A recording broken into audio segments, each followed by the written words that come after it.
ئەم بەرنامانە و ئەم سمینارانە هەروەها بەردەوام بێت بۆ ڕێز و حرمەت بۆ سایری عولەما بۆ سایری ئەندیشمەندان.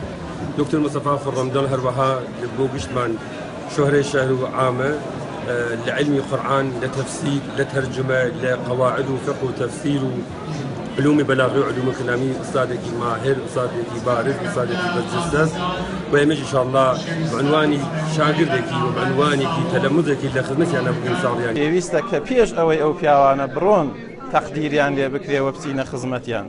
هیوادارم خۆی پەروەردگار توولی عومر بە جەنابی دکتۆر خورڕەمدڵ بدا سحەت و سڵامەتی و باقی مامۆستایان و گەورەکانیشمان بۆ خۆش بن. هیوادارین کە ئەم ڕێزلێنانە، ئەم کۆڕ و مەحفیل و مەجلیسانە درێژەی هەبێ بۆ باقی شخصیەتەکان گەوران و بەڕێزانی ئەم وڵات و نیشتیمانە کە مای دڵگەرمی و خۆشی بێ بۆ گەنج و جیحێڵەکانمان و ئەمانە ئولگو نمونە بن ئینشاءالله کە هەنگاو بنێن گەنج و جیحێڵەکانمان بە جێگا هەنگاوی ئەو پیاوە گەورە و بەڕێز و خۆشەویستانە.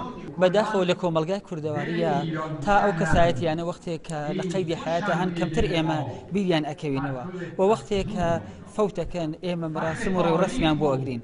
ئەمە شایدێکێ لە تایبەتمەندیانی ئەم مەراسمە ئەوەیە کە مامۆستا خورڕەمدڵ بە پەڕی خۆشحاڵیەوە لەناو ئێمە هەیە والعانە خەریکی کاری توێژینەوە لەسەر قورئان و تەفسیری قورئانە و ئێمە ئەم مەراسمە شاید تایبەتمەندەکەی ئەوەیە کە وەختی مامۆستا بۆ خۆی زیندووە لێ ئەگرین و لە پایانی ئەم مەراسمەشە حتمما سعیەکەین تەقدیر و ڕێزلێنانی لێ بگرین.